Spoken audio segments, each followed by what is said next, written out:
Hello guys. तो आज हम सीखने वाले हैं। आज हम ये अपना चैप्टर नंबर 2 है। ये अपना चैप्टर नंबर 2 है और क्लास का चैप्टर नंबर 2 है। और इस चैप्टर नंबर 2 में हम आज सीखने वाले हैं introduction to partnership account. Introduction to partnership final account. क्या सीखने वाले हैं हम? Introduction to partnership final account. Introduction to partnership final accounts. किसका इंट्रोडक्शन पढ़ने वाले हैं? Introduction to partnership final accounts. क्या अकाउंट्स? Final accounts. अभी जो हमने लास्ट लेक्चर में पढ़ा, लास्ट लेक्चर में पढ़ा इस चैप्टर के, वो क्या था? वो था इंट्रोडक्शन टू पार्टनरशिप ओनली। तो पार्टनरशिप में क्या क्या क्लॉज होते हैं, टर्म्स एंड कंडीशन होते हैं, वो सब हमने पढ़े। अब हम क्या पढ़ने वाले हैं? अब हम पढ़ने वाले हैं फाइनल अकाउंट का इंट्रोडक्शन। क्या पढ़ने वाले हैं? फाइनल अकाउंट का इंट्रोडक्शन। तो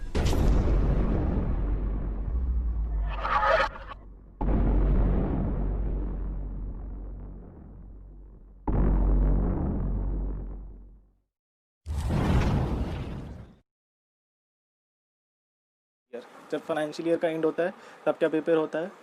फाइनल अकाउंट। तो it is last step in financial accounting maintenance. It is last step in maintaining financial accounting. तो लास्ट स्टेप है। कैसे लास्ट स्टेप है? Let's see. सबसे पहले हमने 11th में क्या सीखा था? 11th में क्या सीखा था? सबसे पहले हमने 11th में सबसे पहले हमने क्या सीखा? ट्रांजेक्शन सीखा। क्या सीखे? ट्रांजेक्शन्स। हमने उस ट्रांजेक्शन से क्या सीखा? Journal, how to prepare journals. तो जर्नल सीखा। और जर्नल से हमने क्या सीखा?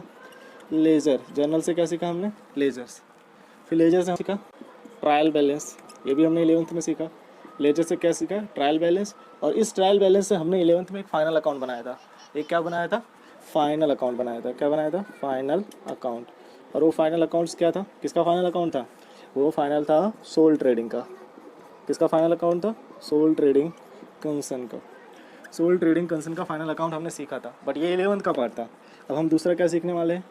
Partnership final account. क्या सीखने वाले हैं? पार्टनरशिप फाइनल अकाउंट, जो कि किसका पार्ट है? 12th का पार्ट है। पार्टनरशिप फाइनल अकाउंट किसका पार्ट है? 12th का पास है। तो ये है अपना फ्लो ऑफ अकाउंट प्रिपरेशन। सबसे पहले ट्रांजेक्शन हमने सीखे, फिर जर्नल सीखे, फिर सीखे, देन ट्रायल बैलेंस। अब ट्रायल बैलेंस से क्या बनता है? Final account at the end. कभी बनता है?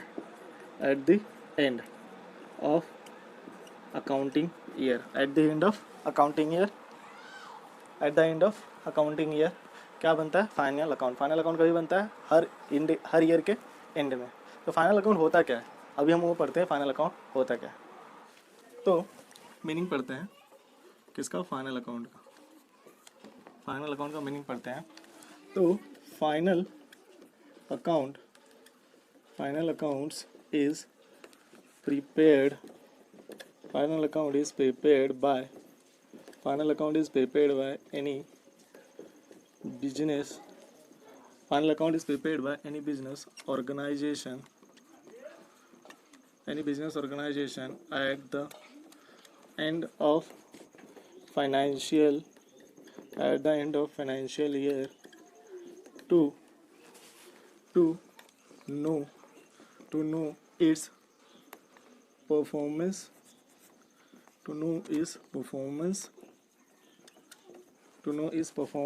and its financial position.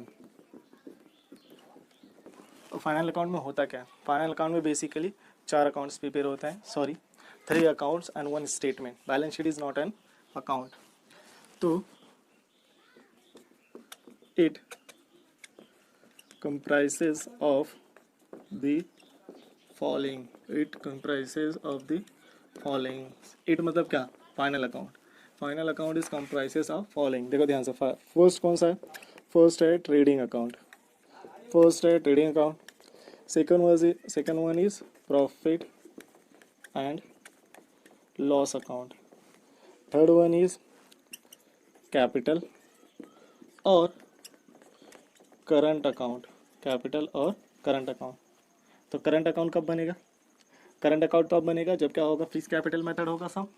और कैपिटल अकाउंट तब ओपन होगा जब कौन सा सम होगा? फ्लैक्चुएटिंग कैपिटल वाला। फोर्थ क्या बनेगा? Fourth is not an account. Fourth क्या है? स्टेटमेंट है। और वो स्टेटमेंट क्या है? Balance sheet. क्या है? Balance sheet. ये 4 अकाउंट्स आपको 3 accounts plus 1 statement comprises of final accounts. ये आपको क्या करना है, प्रिपेयर करना है इन एवरी इंडिविजुअल सम। हर एक प्रॉब्लम में हमें ये 4 अकाउंट बनाना है। कौन कौन सा account? Trading account, profit and loss account, capital और current account and balance sheet. तो ट्रेडिंग अकाउंट में क्या क्या होता है, प्रॉफिट एंड लॉस अकाउंट में क्या क्या होता है, कैपिटल एंड करंट में क्या होता है, बैलेंस शीट में क्या होता है, ये सब हम अब पढ़ने वाले हैं। देखा जाए तो ये आपने पढ़ लिया 11th में क्या क्या होता है, प्रॉफिट एंड लॉस में क्या क्या होता है वो भी पढ़ लिया आपने, और बैलेंस शीट में क्या होता है वो भी पढ़ लिया आपने। कहाँ पे पढ़ा था? इसमें सोल ट्रेडिंग में आपने तीन अकाउंट प्रिपेयर किए थे सोल ट्रेडिंग फाइनल अकाउंट में, trading account, profit and loss account and balance sheet. अब इसमें आप एक नया क्या बनाने वाले हो, पार्टनर्स कैपिटल अकाउंट और partners current account, partners capital account और क्या, पार्टनर्स करंट अकाउंट। तो ये आपको बनाना है। तो ये तो था इंट्रोडक्शन। अब हम इंडिविजुअली एक एक अकाउंट को लर्न करेंगे। सबसे पहले trading account, profit and loss account, then capital account, then balance sheet. Let's start करते हैं। तो सबसे पहला अकाउंट कौन सा था हमारा? सबसे पहला अकाउंट था ट्रेडिंग अकाउंट। उसे एनालाइज करते हैं। सबसे पहले कौन सा अकाउंट था हमारा? Trading account. फर्स्ट अकाउंट कौन सा था? Trading account. पहला अकाउंट था ट्रेडिंग अकाउंट। ट्रेडिंग अकाउंट किस लिए प्रिपेयर किया जाता है? तो trading account is prepared to find out gross profit and gross loss. Trading account is prepared to find out gross profit and gross loss. तो let's see trading account कैसा होगा। समझो ये ट्रेडिंग अकाउंट टी फॉर्मेट वाला क्या है, ये trading account है। क्या है? Trading account. This is credit side and this one is debit side. तो डेबिट साइड क्या होता है, क्रेडिट साइड क्या होता है, वो हमें एनालाइज करना है। क्या एनालाइज करना है? डेबिट साइड क्या होता है, क्रेडिट साइड क्या होता है। तो सबसे पहले लेते हैं डेबिट साइड। क्या लेते हैं? Debit side. तो डेबिट साइड क्या होता है? डेबिट साइड क्या होता है? तो debit side is in this side we record all types of direct expenses, जितने भी डायरेक्ट एक्सपेंसेस होते हैं वो कहाँ रिकॉर्ड होते हैं? ट्रेडिंग के डेबिट साइड। एक तो ये हो गया all types of direct expenses. Next है, अब डायरेक्ट एक्सपेंसेस होता क्या है? तो direct expenses is equal to factory related expenses, EXP मतलब expenses, plus production related expenses,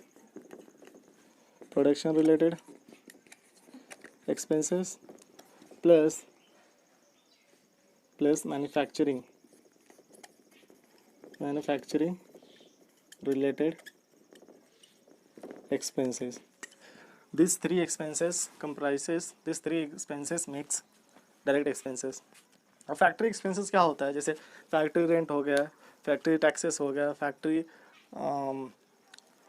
insurance हो गया, ये सब क्या हो गया? फैक्ट्री रिलेटेड है। कहाँ जाएगा? डायरेक्ट एक्सपेंसेस में। वेजेस कहाँ काम करते हैं? फैक्ट्री में, तो किधर जाएगा? फैक्ट्री एक्सपेंसेस में। देन उसके बाद प्रोडक्शन रिलेटेड एक्सपेंसेस, परचेस किया, ये किधर जाता है? Production related expenses. प्रोडक्शन से रिलेटेड जो भी एक्सपेंसेस होगा वो कहाँ जाएगा? ट्रेडिंग के डेबिट साइड रिकॉर्ड होगा। कहाँ रिकॉर्ड होगा? ट्रेडिंग के डेबिट साइड, दिस साइड। और मैन्युफैक्चरिंग तो आपको पता है, इंपोर्ट किधर जाता है? मैन्युफैक्चरिंग में। और एक्साइज ड्यूटी कहाँ जाता है? मैन्युफैक्चरिंग में। क्योंकि जब गुड रॉ मटेरियल आता है तभी उससे क्या बनता है? उससे मैन्युफैक्चरिंग बनकर क्या बनता है? फिनिश गुड्स बनता है। तो रॉ मटेरियल होने के लिए गुड्स आना जरूरी है, उसके लिए कैरेज भी होता है। तो कैरेज भी कौन सा एक्सपेंसेस हो गया? Manufacturing related expenses. फ्रेट हो गया, कैरेज इनवर्ड हो गया, कैरेज ओनली कैरेज रहा तो भी वो सब किधर जाएगा? सब डायरेक्ट एक्सपेंसेस है। सारे के सारे क्या है? डायरेक्ट एक्सपेंसेस है। तो डेबिट साइड, ट्रेडिंग के डेबिट साइड क्या रिकॉर्ड होता है? Direct expenses. तो ट्रेडिंग के क्रेडिट साइड क्या रिकॉर्ड होगा? ट्रेडिंग के क्रेडिट साइड ध्यान दो, whenever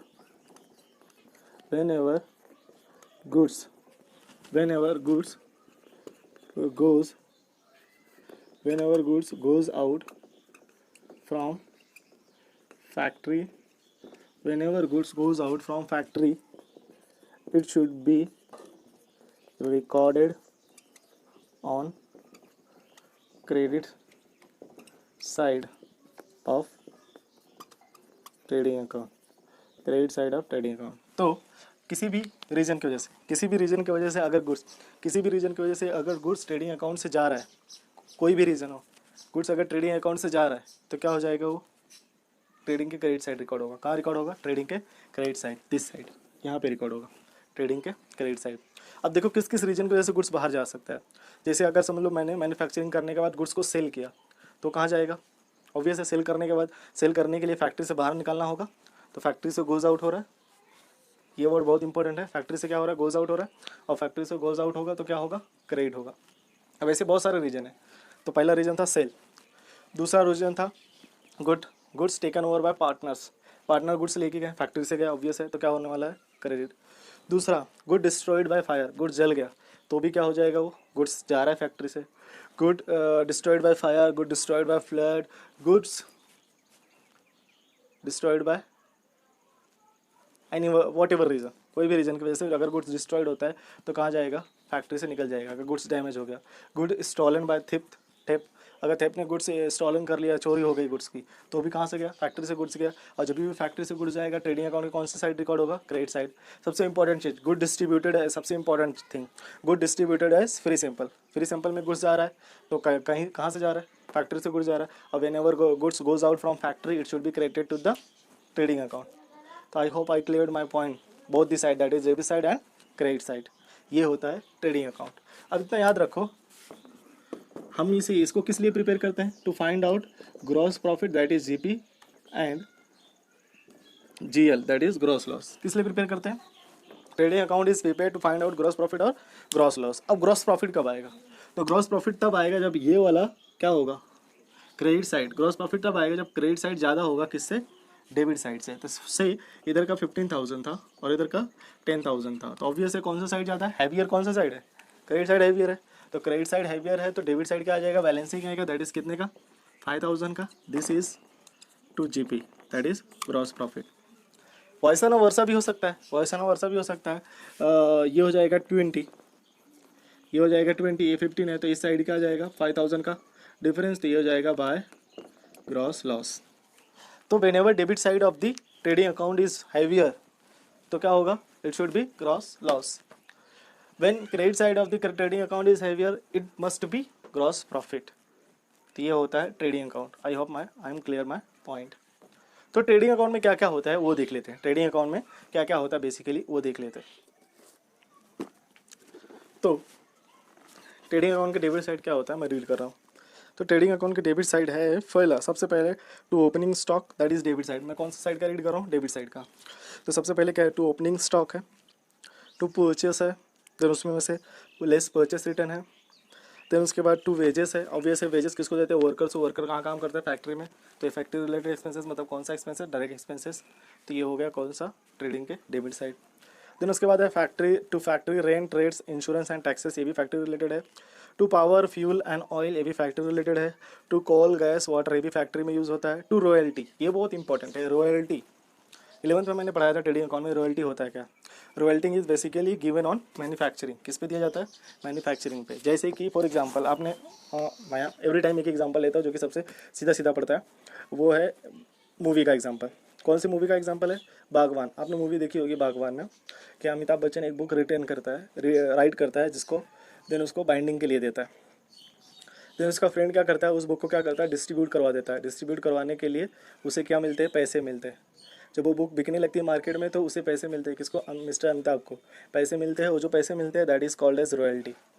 तो रॉयल्टी होता क्या बेसिकली, समझ लो मैंने ये बुक लिखी और मैंने किसी डिस्ट्रीब्यूटर को दे दिया डिस्ट्रीब्यूट करने के लिए। तो उस डिस्ट्रीब्यूटर के साथ मेरा एक कॉन्ट्रैक्ट होगा और उस कॉन्ट्रैक्ट में लिखा क्या होगा कि ब्रदर जब भी आपका ये बुक बिकेगा फॉर वॉट एवर प्राइस, उसका कुछ परसेंट मुझे मिलना चाहिए, हर एक यूनिट का कुछ परसेंट मुझे मिलना चाहिए। That percent is called as royalty. तो रॉयल्टी किस में मिलता है, मैन्युफैक्चरिंग पे। और मैन्युफैक्चरिंग कौन सा एक्सपेंसेस है, दैट इज डायरेक्ट एक्सपेंसेस। और डायरेक्ट एक्सपेंसेस है तो किधर जाएगा, ट्रेडिंग के debit side. Next one is carriage inward. Carriage हम किस पे देते हैं, जब गुड्स हमारे फैक्ट्री के अंदर आता है उसके लिए जो चार्जेस देते हैं लोडिंग अनलोडिंग का, उसे बोलते हैं कैरेज। कस्टम एंड ऑक्ट्रॉय, आपको पता है क्या होता है कस्टम एंड ऑक्ट्रॉय। जब भी कोई रॉ मटेरियल फैक्ट्री में आता है उसके ऊपर कस्टम दिया जाता है, कस्टम क्रॉस बॉर्डर के लिए, that is inter state border के लिए। तो वो होता है कस्टम और ऑक्ट्रॉय, वो देना पड़ता है किसको, जो भी ये वेयर हाउस का मालिक होता है, जो भी फैक्ट्री का मालिक होता है। देन उसके बाद एक सबसे इंपॉर्टेंट आया प्रोडक्टिव वेजेस। इसके पहले हमने वेजेस पढ़ लिया था, तो व्हाट इज प्रोडक्टिव वेजेस। तो वेजेस एंड प्रोडक्टिव वेजेस में क्या डिफरेंस है। Wages is already direct expenses, but productive wages is also a direct expenses.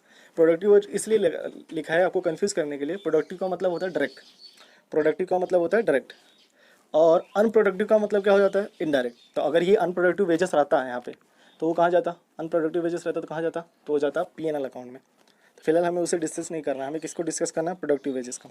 Productive wages मतलब production related expenses. Next one is freight. आपको पता है freight किस पे दिया जाता है, दैट इज भाड़ा है, ये फेयर है।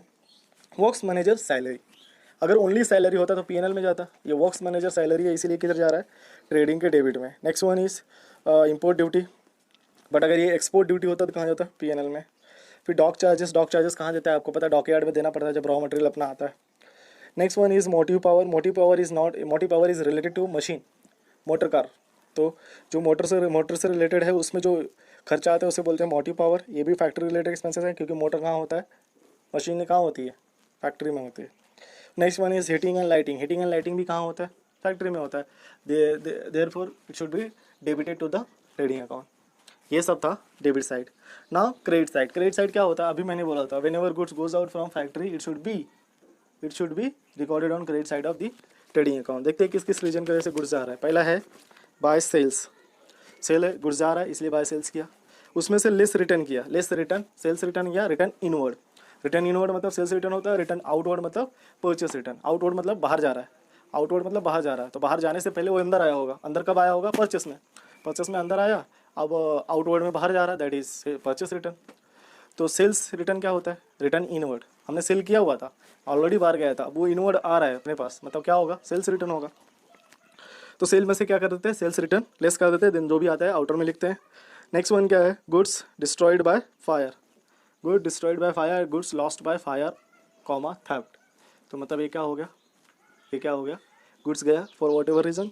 नेक्स्ट है गुड विड्रॉन बाय पार्टनर, ये भी मैंने बोला था। By good distributed as free sample, ये भी मैंने बोला था। By closing stock, closing stock इसलिए क्योंकि वो बचा हुआ गुड्स है। और देन उसके बाद है ग्रॉस प्रॉफिट, ग्रॉस लॉस। इस साइड ग्रॉस लॉस आएगा, इस साइड ग्रॉस प्रॉफिट आएगा। तो अभी हमने क्या पढ़ा, अभी हमने full place trading account analyse किया। अब हम क्या करने वाले हैं, P&L। नेक्स्ट क्या करने वाले हैं, तो ये था ट्रेडिंग अकाउंट। अब ट्रेडिंग अकाउंट का जो भी ग्रॉस प्रॉफिट ग्रॉस लॉस आएगा वो कहाँ जाएगा, P&L में। कहाँ जाएगा, P&L में। तो सेकंड अकाउंट होगा अपना, सेकंड अकाउंट होगा अपना प्रॉफिट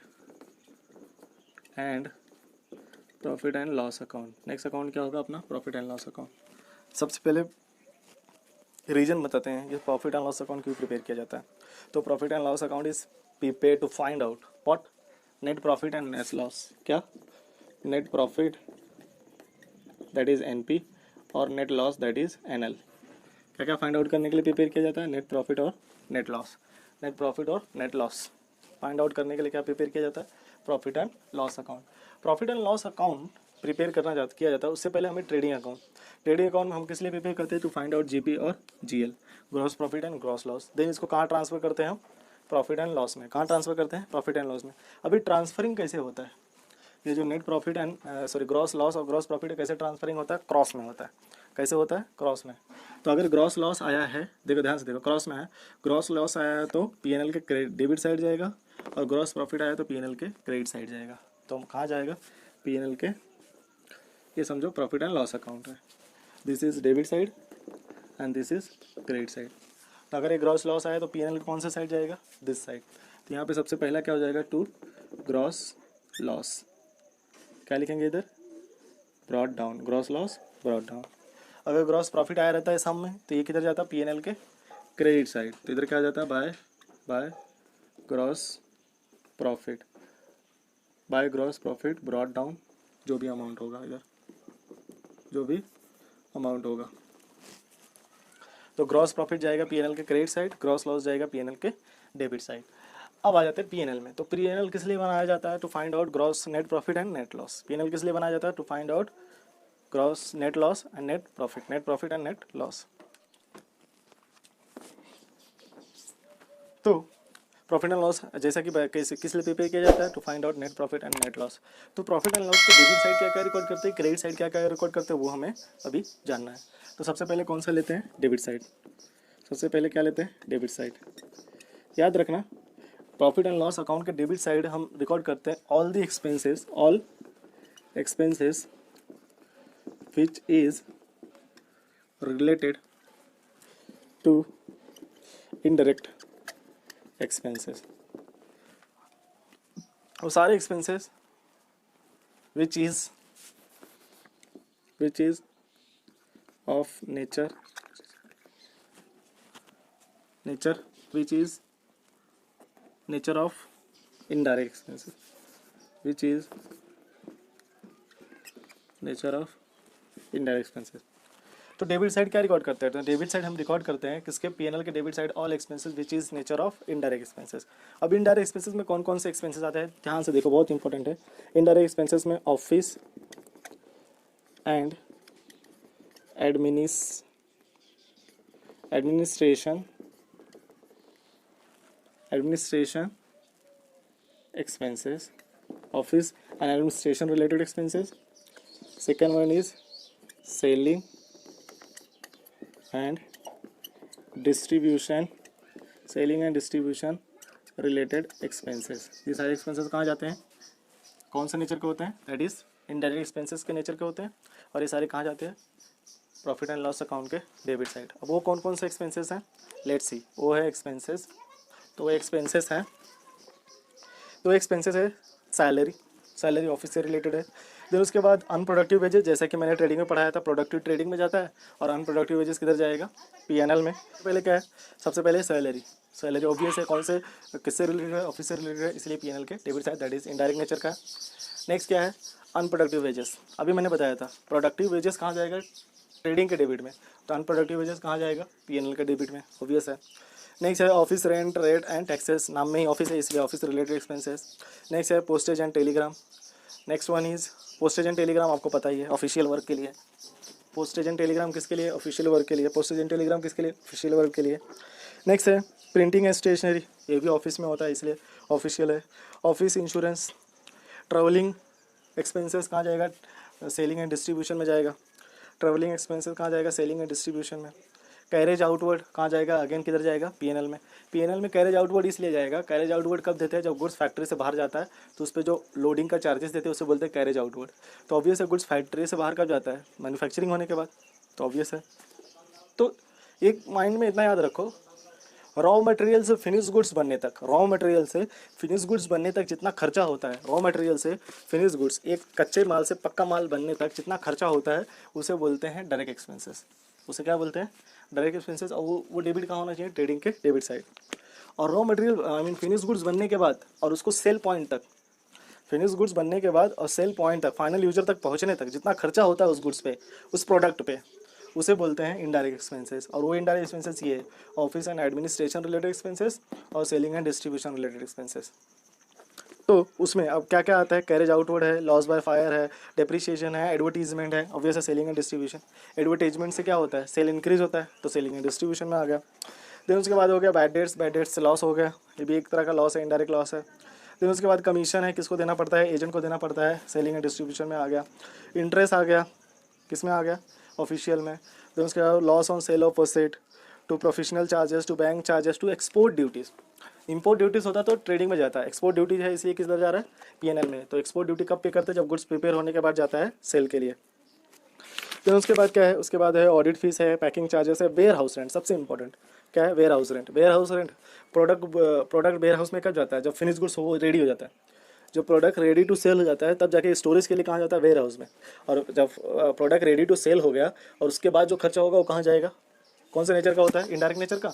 और इनडायरेक्ट नेचर का होगा तो कहाँ जाएगा? पीएनएल के डेबिट साइड. इसीलिए वेयर हाउस क्या है? इनडायरेक्ट एक्सपेंसेस है, वेयर हाउस रेंट. तो उसका रिपेयर्स एंड रिन्यूअल्स है, ये भी इनडायरेक्ट एक्सपेंसेस है. ब्रोकरेज इनडायरेक्ट एक्सपेंसेस है. सन्ड्री एक्सपेंसेस इनडायरेक्ट एक्सपेंसेस है. ऑफिस एक्सपेंसेस, नाम में ही ऑफिस है. मिसलेनियस एक्सपेंसेस हो गया. लीगल एक्सपेंसेस, लीगल चार्जेस हो गया. टेलीफोन चार्जेस हो गया. इंटरेस्ट ऑन कैपिटल कहाँ जाएगा? पीएनएल के debit side. Salary and commission to partner, PNL के debit side. Interest on salary and commission कहाँ जाएगा? पार्टनर्स कैपिटल पीएनएल के डेबिट साइड. क्योंकि बिजनेस के लिए वो क्या है? Salary and commission to partner क्या है? बिजनेस के लिए लॉस है, इसलिए कहाँ जाएगा? पीएनएल के डेबिट साइड. तो ये सब हमने क्या पढ़ा? ये हमने पढ़े प्रॉफिट एंड लॉस अकाउंट। क्या पढ़े मैंने? Profit and loss account. कौन सा side? Profit and loss account का डेबिट साइड। अब हम क्या पढ़ते हैं? प्रॉफिट एंड लॉस अकाउंट का क्रेडिट साइड। कौन सा साइड? Credit side. तो क्रेडिट साइड क्या होता है? प्रॉफिट एंड लॉस अकाउंट का क्रेडिट साइड होता है all income, all income, all incomes which is occurred during the financial year। एक पर्टिकुलर ईयर में जितना टाइप का इनकम अकर्ड होता है, जितना टाइम का इनकम मिलता है, वो सब कहाँ जाएगा? पीएनएल के क्रेडिट साइड। अब वो इनकम क्या हो सकता है? लेट्स सी, इसमें दिया हुआ है वो इनकम है bye commission received, bye interest received, bye discount on creditor. Discount on creditor income कैसे होगा? ऑब्वियस है, क्रेडिटर पे डिस्काउंट मिल रहा है तो अपना क्या होने वाला है? फ़ायदा होने वाला है। डिविडेंड रिसीव, ये भी अपना फ़ायदा है। रेंट रिसीव, ये भी अपना फ़ायदा है। सैलरी इनकम, ये भी अपना फ़ायदा है। इंटरेस्ट ऑन ड्राइंग इसलिए अपना फ़ायदा है क्योंकि हमने ड्राइंग दिया हुआ है पार्टनर्स को, तो पार्टनर्स को दिया पर्सनल यूज़ के लिए पैसे, और उस पर जो पैसे मिलने वाले अपने लिए क्या होने वाला है? प्रॉफिट। और profit on sale of asset, profit on sale of asset, ये सारे क्या है? अपने इनकम है, और ये क्या होने चाहिए? पीएनएल के क्रेडिट होने चाहिए। तो ये सबसे इंपॉर्टेंट अकाउंट है हमारे फाइनल अकाउंट में, trading account and profit and loss account, जो कि आपको समझना बहुत जरूरी था। इसके अलावा बैलेंस शीट आपको आता है। Balance sheet is comprises of assets and liabilities. आपको पता है क्या असेट होता है, क्या लाइबिलिटी होता है। देन उसके बाद पार्टनर्स कैपिटल अकाउंट है, जो कि हम सम करते करते आप सीख जाएंगे, उसमें कुछ इतना टफ नहीं है कुछ भी, तो वो सीखते सीखते आप सीख जाएंगे। तो ये था अपना introduction to partnership final account. अब हम पढ़ने वाले एडजस्टमेंट्स। एडजस्टमेंट हमने पढ़ लिया एक बार, एडजस्टमेंट आपने सीख लिया, तो आप हम सम कर सकते हैं इजीली। तो सबसे पहले आपको ये एज इट इज़ बुक में लिखना है और सब माइंड में विजुलाइज करना है, कॉन्सेप्ट को माइंड में क्लियर करना है। माइंड में क्लियर करने के बाद, ये सब लिखने के बाद माइंड में सब क्लियर करना है, और माइंड में क्लियर करने के बाद हमें सम सॉल्व करना है। पहले आपको ये लिखना है बुक में, देन उसके बाद हम क्या लिखने वाले हैं? इसके बाद हम लिखने वाले क्या? इसके बाद हम एडजस्टमेंट करने वाले हैं। अपने 10-15 एडजस्टमेंट है, वो कंप्लीट करने के बाद हम सम कर सकते हैं। तो अब हम क्या सीख रहे हैं? अब हम सीख रहे हैं एडजस्टमेंट एंड देयर इफेक्ट्स। क्या सीख रहे हैं? Adjustment and there effects. आपको अभी मैं जितना एडजस्टमेंट लिखाने वाला, जो भी 15-20 एडजस्टमेंट है, वो आपको क्या करना है? बाय हेड करना है। Without this you can not be able to solve any of the sum based on final account. तो ये बहुत ज़्यादा इंपॉर्टेंट है, बहुत ही ज़्यादा इंपॉर्टेंट है। ये आपके दिमाग में होना चाहिए, हर एक एडजस्टमेंट के जितने भी इफेक्ट है आपके दिमाग में होना चाहिए। तो ऑब्वियस ये 4 इफेक्ट कहाँ जाए? जो भी एडजस्टमेंट है उसके इफेक्ट कहाँ जाएंगे? वो चारों अकाउंट में जो अभी तक हमने सीखा, ट्रेडिंग अकाउंट में, फाइनल अकाउंट में, पार्टनर्स कैपिटल अकाउंट और current account and balance sheet, what ever, ये चारों जगह ही जाने वाले हैं। अब मैं बोलने जा रहा हूँ कुछ बात। हर एडजस्टमेंट के मिनिमम 2 इफेक्ट होंगे। कितने? कम से कम 2 इफेक्ट होंगे, और maximum can be any, no number. तो अब तक, जब तक आई मीन टिल नाउ मैंने अब तक 3 ही मैक्सिमम इफेक्ट देखे हैं। तो आगे कितने इफेक्ट देखेंगे वो मुझे अभी भी नहीं पता। मैं भी अभी अपना आगे का फर्दर स्टडी कर रहा हूँ, लेट्स सी और कितने मिलते हैं। तुम अभी फ़िलहाल मिनिमम 2 मैक्सिमम 3 ऐसा मान के चलो। 12th में फ़िलहाल तुम्हारे लिए इतना ही, मिनिमम 2 एडजस्टमेंट, हर एडजस्टमेंट के मिनिमम 2 इफेक्ट्स और मैक्सिमम 3 ओनली। एक ही एडजस्टमेंट है जिसका मैक्सिमम इफेक्ट कितना है? 3 है। स्टार्ट करते हैं। सबसे पहले देखो क्या इधर सीरियल नंबर है, एडजस्टमेंट है, first effect, second effect, third effect. तो ऑब्वियस है जिस एडजस्टमेंट का तीसरा इफेक्ट होगा वो थर्ड कॉलम में आएगा। अब कहाँ कहाँ आता है ध्यान से देखिए। सबसे पहले होगा, सबसे फर्स्ट है क्लोजिंग स्टॉक। सबसे फर्स्ट क्या है? Closing stock. तो क्लोजिंग स्टॉक का 2 इफेक्ट होता है। ट्रेडिंग अकाउंट के TR मतलब, ध्यान से देखो, TR मतलब ट्रेडिंग, ट्रेडिंग अकाउंट के क्रेडिट साइड, ट्रेडिंग अकाउंट के क्रेडिट साइड, बैलेंस शीट के असेट साइड। BS मतलब बैलेंस शीट। थर्ड इफेक्ट नहीं है। तो क्लोजिंग स्टॉक का 2 इफेक्ट, ट्रेडिंग के क्रेडिट साइड, बैलेंस शीट के asset side, bye closing stock और क्लोजिंग स्टॉक। ये हो गया first. Next start with second. Second क्या होगा? तो सेकेंड ले लेते हैं डेप्रिसिएशन। सेकेंड ले लेते हैं डेप्रिसिएशन। तो डेप्रिसिएशन का 2 इफेक्ट। डेप्रिसिएशन बिजनेस के लिए क्या है? लॉस है। बिजनेस के लिए लॉस है, तो दूसरा कहाँ जाएगा? वो पीएनएल के डेबिट साइड। और बैलेंस शीट के लॉस है, तो पीएनएल के डेबिट साइड एक इफेक्ट हो जाएगा, और दूसरा इफेक्ट किधर जाना चाहिए? बैलेंस, बिजनेस के लिए लॉस है, बिजनेस के लिए लॉस है, इसलिए पीएनएल के डेबिट साइड जाएगा, पहला इफेक्ट। दूसरा इफेक्ट, सिंस ये डेप्रिसिएशन है, तो डेप्रिसिएशन किस पे चार्ज होता है? असेट पे। उससे असेट की कीमत क्या होगी? घटेगी, रिड्यूस होगी। तो कहाँ रिड्यूस होगी? असेट कहाँ होता है? बैलेंस शीट में। तो पहला इफेक्ट किधर जाएगा? प्रॉफिट एंड लॉस अकाउंट के डेबिट साइड, और दूसरा इफेक्ट जाएगा बैलेंस शीट के asset side, less from asset, ए मतलब लेस फ्रॉम असेट, ए मतलब लेस फ्रॉम असेट। इस एडजस्टमेंट का भी दो ही इफेक्ट है, पीएनएल के डेबिट साइड, बैलेंस शीट के असेट साइड, पीएनएल के डेबिट साइड, बैलेंस शीट के असेट साइड। इतना याद रखना दिमाग में, हर एडजस्टमेंट का मिनिमम दो इफेक्ट होता है, और वो दो इफेक्ट क्या होना चाहिए, एक डेबिट होगा तो दूसरा क्या होने वाला है, क्रेडिट होने वाला है, एक डेबिट होगा तो दूसरा क्या होने वाला है, क्रेडिट। तो नेक्स्ट एडजस्टमेंट है अपना थर्ड, थर्ड बहुत इंपॉर्टेंट है। थर्ड पढ़ते हैं आउटस्टैंडिंग, आउटस्टैंडिंग एक्सपेंसेस। क्या पढ़ते हैं, आउटस्टैंडिंग एक्सपेंसेस। आउटस्टैंडिंग एक्सपेंसेस क्या, what is outstanding expenses, the expenses which is not done till now, the expenses which is not happened still, the expenses which is not paid which is payable। Outstanding expenses मतलब कौन सा expenses, जो expenses अभी तक नहीं हुआ, अभी तक होना बाकी है। The expenses which is not done, the expenses which is not paid still payable. Paid, outstanding expenses are those expenses which is not payable, which is not paid still payable, which is not paid still payable. तो जो चीज़ payable होता है वो चीज़ क्या होता है, liability होता है। जो चीज़ पेएबल होता है वो चीज़ क्या होता है, लाइबिलिटी होता है। तो लाइबिलिटी होता है तो एक इफेक्ट इधर जाएगा बैलेंस शीट के लाइबिलिटी साइड, बैलेंस शीट की लाइबिलिटी साइड। और दूसरा इफेक्ट जाएगा, ये एक्सपेंसेस अभी भी है ना, तो ये एक्सपेंसेस में ऐड हो जाएगा पीएनएल के debit side, that is add in expenses, फिर ऐड इन एक्सपेंसेस। इस एडजस्टमेंट का भी दो इफेक्ट नहीं है। तो बैलेंस शीट की लाइबिलिटी साइड और पीएनएल के डेबिट साइड, और पीएनएल के डेबिट साइड ऐड इन एक्सपेंसेस। नेक्स्ट फोर्थ, ये आउटस्टैंडिंग का ही बात करते हैं। अब लेते हैं आउटस्टैंडिंग, पहले एक्सपेंसेस लिया था, अब लेते हैं आउटस्टैंडिंग इनकम्स, एक्सपेंसेस एंड अब लेते हैं इनकम्स, आउटस्टैंडिंग इनकम्स।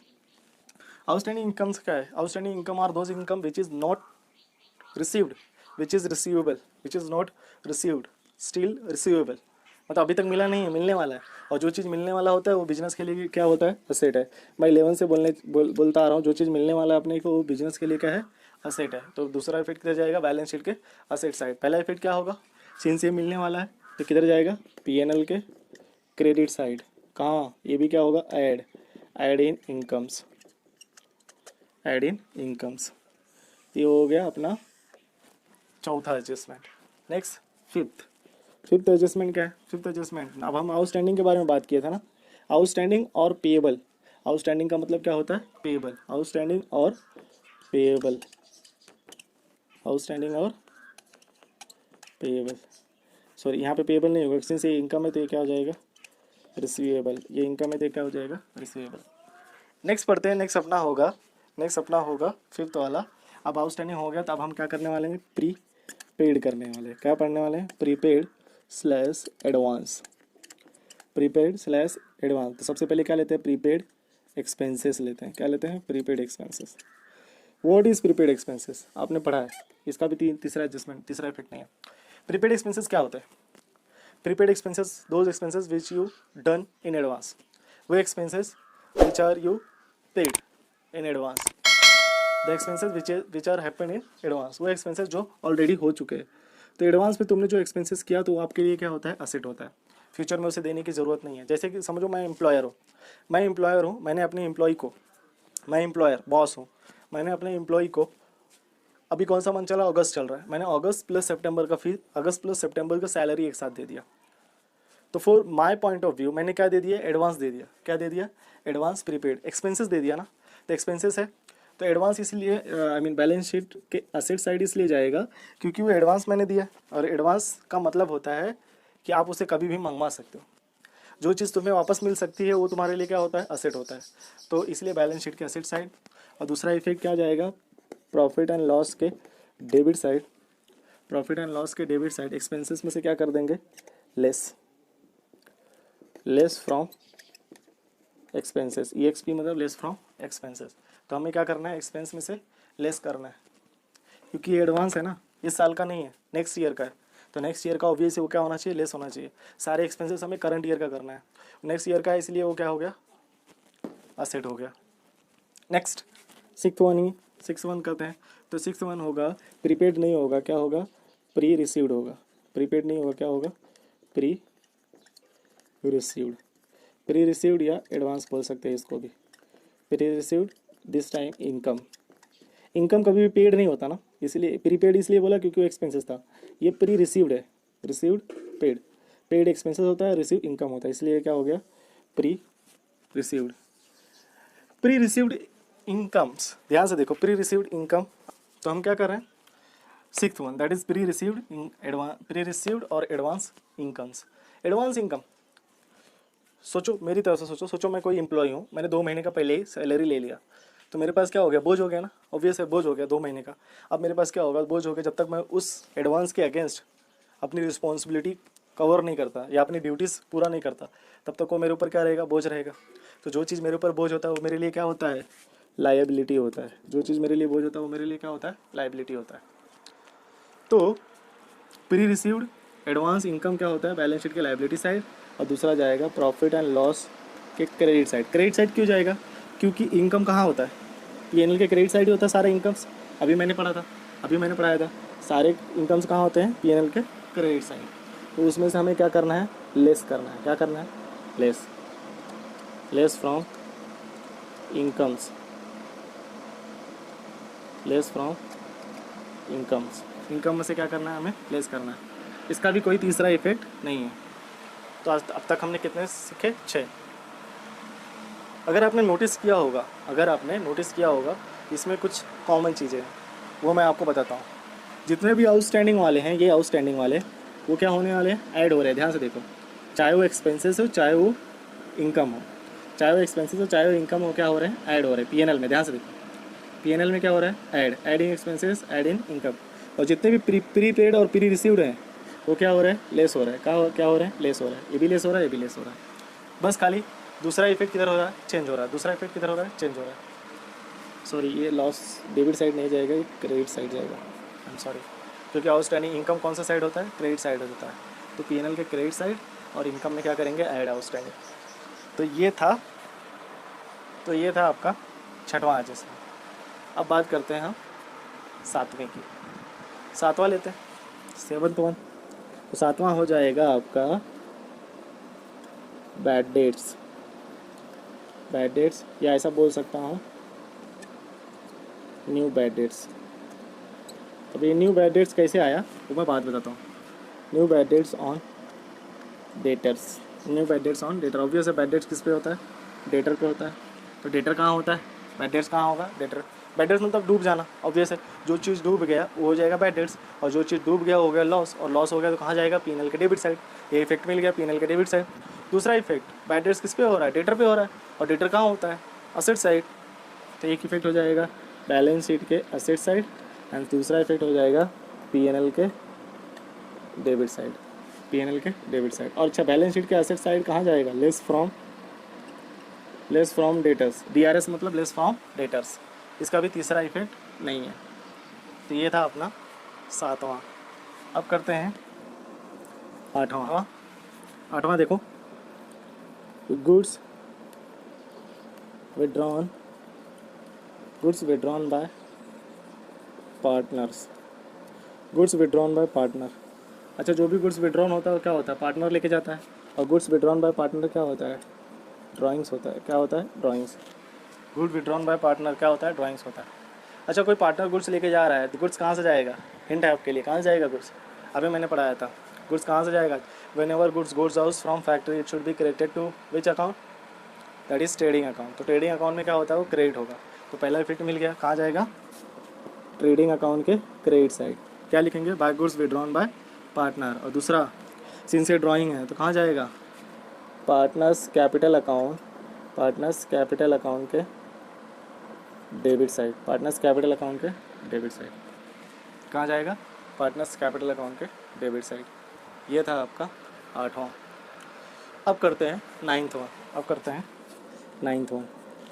तो 9th वन है बहुत important, unrecorded purchase of goods. Unrecorded purchase of goods क्या है ये unrecorded purchase of goods. Unrecorded मतलब जो करना रह गया, जो रिकॉर्ड करना रहेगा। Through out the year transaction हुआ था बट रिकॉर्ड करना रहेगा, तो उसे बोलते हैं अनरिकॉर्डेड परचेस। तो परचेस है और गुड्स है तो ऑब्वियस है कहाँ जाएगा ये गुड्स अकाउंट। कौन सा अकाउंट होता है गुड्स अकाउंट होता है डेटर अकाउंट और क्रेडिटर अकाउंट। गुड्स अकाउंट कौन सा होता है? डेटर अकाउंट और क्रेडिटर अकाउंट। तो ऑब्वियस है अनरिकॉर्डेड परचेज सबसे पहले कहाँ ऐड होगा? परचेस में। तो परचेस कहाँ होता है? ट्रेडिंग के debit side, add in purchase. Trading के debit side, add in purchase. Trading के debit side, add in purchase. Since ये परचेस है तो कहाँ जाएगा? बैलेंस शीट के liability side, add balance sheet के liability side, add in creditors. Purchase है तो क्रेडिटर में ऐड होगा, और सेल रहेगा तो किस में ऐड होगा? डेटर में। तो ये था अनरिकॉर्डेड परचेस। नेक्स्ट लेते हैं 10th one, that is unrecorded sale. Unrecorded sale of goods. Unrecorded sale of goods obvious है इसका क्या होने वाला है? तीसरा इफेक्ट नहीं है इसका। अनरिकॉर्डेड सेल ऑफ गुड्स क्या होगा? इसका रिवर्स होगा। इसका रिवर्स है मतलब ट्रेडिंग के किधर जाएगा? क्रेडिट साइड, और वो किस में ऐड होगा? Add in sales. ट्रेडिंग की credit side, add in sales. Unrecorded था इसलिए उसको रिकॉर्ड कर दिया, सेल में ऐड कर दिया। और दूसरा जाएगा बैलेंस शीट के असेट साइड, किस में ऐड होगा? ऑब्वियस है add in debtors. Add in debtors. तो अनरिकॉर्डेड सेल ऑफ गुड्स किधर जाएगा? डेटर में ऐड होगा, और किस में ऐड होगा? सेल में। तो अगर आपने नोटिस किया होगा इसका दूसरा इफेक्ट क्या हो रहा है? दोनों इफेक्ट किधर हो रहा है? ऐड ही हो रहा है। बस खाली एक डेबिट साइड हो रहा है और एक किधर हो रहा है? एक हो रहा है क्रेडिट साइड। एक डेबिट साइड, एक हो रहा है क्रेडिट साइड। नेक्स्ट, अब यहाँ नहीं लिखते हैं, यहाँ पे लिखते हैं, दैट इज अपना 11th वन। अब ये बहुत इंपॉर्टेंट है, इस पर ध्यान लगा के देखिएगा, बहुत इंपॉर्टेंट है। 11वां बहुत इंपॉर्टेंट है, ध्यान से देखो। अनइंश्योर्ड गुड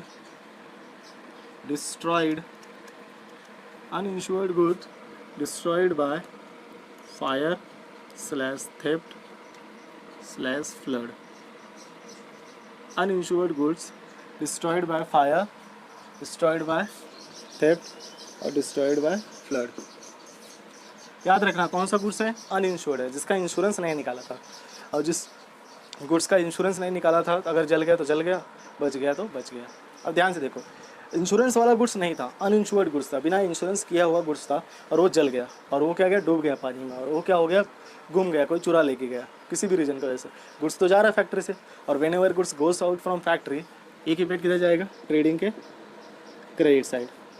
क्या लिखेंगे? By good destroyed by fire, theft और flood, whatever the reason, सब में एक ही होगा। और नेक्स्ट सेकेंड रीजन क्या हो जाएगा? पूरा का पूरा गुड्स समझ लो। फॉर एग्जाम्पल रुपीज़ 10,000 का गुड्स था फैक्ट्री में, जो कि पूरा का पूरा क्या हो गया? जल गया। फायर में क्या हो गया? जल गया, और पूरा का पूरा क्या हो गया? नष्ट हो गया, डिस्ट्रॉय हो गया। पूरा का पूरा क्या हो गया? नष्ट हो गया। पूरा का पूरा गुड्स नष्ट हो गया, तो पूरा का पूरा ट्रेडिंग से गया, और पूरा का पूरा क्या हो गया? लॉस हो गया। तो लॉस हो गया तो कहाँ जाएगा? P&L के डेबिट साइड। तीसरा इफेक्ट डैश। ये था अपना 11। नाउ 12th वन, अब हम किसका करेंगे? Insured goods. ध्यान से देखो, इंश्योर्ड गुड्स, अगेन वही reason, destroyed, insured good destroyed by fire / theft / flood. तो इसे केस में क्या होगा? इंश्योरेंस किया हुआ था, ऑब्वियसली उसका क्या मिलने वाला है? हमें क्लेम मिलने वाला है। पूरा का पूरा गुड्स जल जाए कैसे? उसका क्या मिलने वाला है? हमें क्लेम मिलने वाला है। Insured good destroyed by fire, तो उसका क्या मिलने वाला है? क्लेम। यही एग्जांपल लेते हैं, 10,000 का गुड्स था, वो जल गया, तो पूरा का पूरा जल गया गुड्स, पूरा का पूरा फैक्ट्री से गया, तो ऑब्वियसली एक इफेक्ट किधर जाएगा? ट्रेडिंग के क्रेडिट साइड। किधर जाएगा एक इफेक्ट? ट्रेडिंग के credit side, by good destroyed by fire. अब समझो, यही एग्जांपल है, 10,000 का गुड्स जल गया, और सिंस ये कौन सा गुड्स था? इंश्योर्ड गुड्स था, तो हम सबसे पहले किसके पास जाएंगे? इंश्योरेंस कंपनी के पास जाएंगे। किसके पास जाएंगे? इंश्योरेंस कंपनी के पास। किसके लिए जाएंगे? क्लेम के लिए। किसके लिए जाएंगे? क्लेम के लिए। इंश्योरेंस कंपनी के पास जाएंगे क्लेम लेने के लिए। तो इंश्योरेंस कंपनी पूरा क्लेम करेगी क्या? नहीं, कुछ परसेंटेज का क्लेम करेगी, और उस जो जिस परसेंटेज का अप्लाई करती है इंश्योरेंस कंपनी, उसे बोलते हैं एवरेज क्लॉज। कौन सा क्लॉज बोलते हैं? Average clause. तो एवरेज क्लॉज के तहत किसी भी विक्टिम को कंप्लीट इंश्योरेंस क्लेम नहीं मिलता। कंप्लीट मतलब फुल। तो इसको पूरा 10,000 नहीं मिलने वाला है, इसको समझो 8,000 क्लेम मिल गया। अभी भी कितना लॉस है? That is actual loss. Actual loss कितना है? 2,000। तो 10,000 का गुड्स था, पूरा का पूरा जल गया। सिंस ये इंश्योर्ड गुड्स था, तो कंपनी ने क्लेम कितना दिया? 8,000 का क्लेम दिया। तो 2000 का क्या है, एक्चुअल लॉस है। और जो भी लॉस है, एक्चुअल लॉस है, वो कहाँ जाएगा, ऑब्वियस है, कहाँ जाएगा, P&L के डेबिट साइड। ये एक्चुअल लॉस जाएगा P&L के डेबिट साइड, दैट इज़ 2000। पूरा गुड्स बच जला था 10,000 का, हो जाएगा कितने से, ट्रेडिंग के क्रेडिट साइड। अपने को क्लेम मिलने वाला है 8,000, आई सेड मिलने वाला है, क्या मिलने वाला, और मिलने वाला चीज़ क्या होता है, ऑब्वियस है एसेट होता है, तो किधर जाएगा, बैलेंस शीट के asset side as that is ₹8,000। तो ये था इफेक्ट किसका, इंश्योर्ड गुड्स का। तो एक ही इफेक्ट, एक ही एडजस्टमेंट है जिसके कितने इफेक्ट है, 3। अब तक मैंने भी सीखे, ये एक ही एडजस्टमेंट है जिसके इफेक्ट अभी कितने हैं, 3। अब आ जाते हैं अपना 13 पे। नेक्स्ट 13 सबसे इम्पॉर्टेंट है, that is interest on loan. Loan पे इंटरेस्ट है, तो लोन पे इंटरेस्ट है तो ऑब्वियस है, लोन क्या होता है, लाइबिलिटी। लाइबिलिटी पे आप इंटरेस्ट दे रहे हो, लोन क्या होता है, लाइबिलिटी, और उस लोन पे आप इंटरेस्ट दे रहे हो तो लाइबिलिटी क्या होने वाला है, और बढ़ने वाला है। तो एक इफेक्ट जाएगा बैलेंस शीट के liability side, that is add in loan. और दूसरा इफेक्ट, सिंस आपका लोन अमाउंट बढ़ रहा है तो आपके लिए क्या हो गया, लॉस हो गया, तो जाएगा P&L के debit side, that is to interest on loan. Next that is तो गाइस एक डिफ़ॉल्ट हो गया, एक्चुअली मेरा स्टोरेज भर गया था फ़ोन का, जिसकी वजह से वीडियो पॉज हो गया था। यहाँ पे वीडियो पॉज हो गया था 13 तक, तो यहाँ से मैं कंटिन्यू कर रहा हूँ, ऑलरेडी मैंने लिख दिया हुआ है, मुझे बाद में पता चला कि वीडियो है पॉज हो गया है। तो स्टार्ट करते हैं, हम लोग 13 ने सीख लिया, अब हम 14 करते हैं, इंटरेस्ट ऑन पार्टनर्स कैपिटल। कौन सा है अपना 14 है इंटरेस्ट ऑन पार्टनर्स कैपिटल। तो अब ये से पार्टनर्स कैपिटल क्या होता है, कैपिटल क्या होता है, बिजनेस के लिए कैपिटल लाइबिलिटी है, और उस पर वो एक्स्ट्रा अमाउंट दे रहा है, तो बिजनेस के लिए ऑब्वियस क्या है, लॉस है, तो लॉस है तो P&L के डेबिट साइड। और पार्टनर्स कैपिटल को पैसा उतना मिलने वाला है, तो उनका अकाउंट क्या होने वाला है, क्रेडिट होने वाला है, तो पार्टनर्स कैपिटल के क्रेडिट साइड रिकॉर्ड होगा। 2 इफेक्ट, तीसरा इफेक्ट इसका भी नहीं है। और नेक्स्ट है 15 है इंटरेस्ट ऑन ड्राइंग। तो ड्राइंग क्या होता है, the business amount, the amount of business which is used by partner for their personal use. तो बिजनेस का पैसा तो गया बाहर, और कभी ना कभी वापस आने वाला है, और जो चीज़ कभी ना कभी वापस आने वाला होता है वो क्या होता है, असेट होता है। तो असेट पे अगर आपको इंटरेस्ट मिल रहा है तो आपके लिए क्या होता है, प्रॉफिट। आपके लिए मतलब बिजनेस के लिए क्या होता है, प्रॉफिट। तो हो जाएगा पार्टनर्स कैपिटल अकाउंट के, sorry profit and loss account के क्रेडिट साइड, क्योंकि वो क्या है, इनकम है। और पार्टनर्स कैपिटल को क्या होने वाला है, डेबिट, क्योंकि पार्टनर्स कैपिटल उतना पैसे देने वाले हैं। नेक्स्ट है that is 16 salary commission to partners. उनको पैसा मिल रहा है तो उनका अकाउंट क्या होने वाला है, क्रेडिट होने वाला है। पार्टनर्स कैपिटल अकाउंट क्या होने वाला है, क्रेडिट। बिजनेस के पॉइंट ऑफ व्यू से सोचोगे तो बिजनेस का क्या है, खर्चा है, बिजनेस का क्या है, लॉस है, तो लॉस है तो P&L का क्या होगा, डेबिट। ये बहुत इंपॉर्टेंट है, सेकंड लास्ट और last, dishonour of bills receivable. Dishonour of bills receivable, ध्यान से देखो क्या हुआ है, पहले मैं इसका इफेक्ट बता देता हूँ, देन उसके बाद एक्सप्लेन करता हूँ ये कैसे हुआ। Dishonour of bills receivable, bills receivable dishonour हुआ, तो बैलेंस शीट के एसेट साइड मैंने क्या किया, ऐड किया डेटर में, और बैलेंस शीट के एसेट साइड ही है, दैट इज सेम साइड ही, मैंने क्या कर दिया, less from bills receivable, BR मतलब बिल्स रिसीवेबल। तो बिल्स रिसीवेबल में से मैंने लेस कर दिया, घटा के मैंने किस में ऐड कर दिया, डेटर में ऐड कर दिया। किस में ऐड कर दिया, डेटर में। ये कौन सा बिल था, बिल्स रिसीवेबल वाला। बिल्स रिसीवेबल में से लेस किया, डेटर में ऐड कर दिया। क्यों ऐड करेंगे, उसके पहले मैं तुमको कुछ प्रीवियस नॉलेज देता हूँ। जब मैंने बिल ऑफ एक्सचेंज पढ़ा रहा था तब मैंने आपको बताया था कि डेटर कैसे कन्वर्ट होता है बिल्स रिसीवेबल में। तो जो डेटर होता है जब हम उसको सर्टिफाइड कर देते हैं तो वो किस में कन्वर्ट हो जाता है, बिल्स रिसीवेबल में। जब वो बिल ऑफ एक्सचेंज का फॉर्मेट बना लेते हैं, जब हम बिल ऑफ एक्सचेंज का फॉर्मेट बना के डेटर को दे देते हैं तो डेटर क्या बन जाता है, वो बन जाता है बिल्स रिसीवेबल। तो डेटर बन गया बिल्स रिसीवेबल और डेटर घट गया। अब वही बिल्स रिसीवेबल को मैं क्या कर रहा हूँ, कैंसिल कर रहा हूँ। डिसऑनर का मतलब क्या होता है, हमने अभी प्रीवियस चैप्टर में पढ़ा बिल ऑफ एक्सचेंज में। डिसऑनर का मतलब क्या होता है, बिल को क्या करना, कैंसिल आउट कर देना। अब बिल कैंसिल हो रहा है तो बिल्स रिसीवेबल घट जाएगा और डेटर क्या हो जाएगा, बढ़ जाएगा। Bills receivable again become debtor, bills receivable again become debtor. तो जो बिल्स रिसीवेबल में बंदे थे वो कहाँ आ गए, डेटर में आ गए।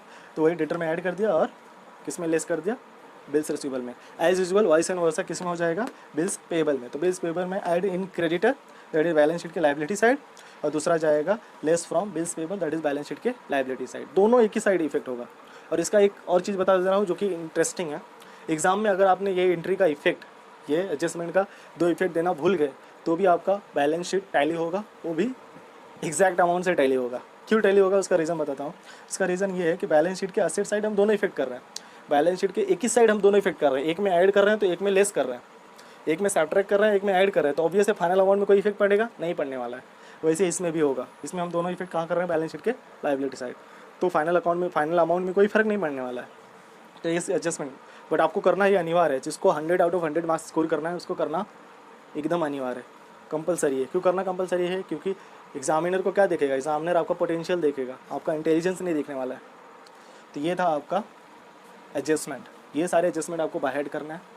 इवन ये एडजस्टमेंट प्लस जो मैंने अब तक थ्योरेटिकल पार्ट पढ़ा है इस चैप्टर के वो सारे के सारे टॉपिक्स याद होने चाहिए। कमिंग जो मीटिंग होगा, आने वाला जो मीटिंग होगा, हम उस पर सब डिस्कस करने वाले हैं, ये प्लस लास्ट लेक्चर के जो भी थ्योरेटिकल पार्ट थे, इस लेक्चर के थ्योरेटिकल पार्ट और लास्ट लेक्चर के। और इस लेक्चर से रिगार्डिंग अगर आपको कोई डाउट है तो आप मुझे कमेंट करो, प्लस जो मेरे स्टूडेंट है वो मुझे डीएम भी कर सकते हैं। तो ये अपना कंप्लीट हुआ theoretical part, that is introduction to partnership final account. Next lecture से हम करने वाले क्या, नेक्स्ट लेक्चर से हम करने वाले full fledge sum based on final account. Thank you so much. I hope you got understood.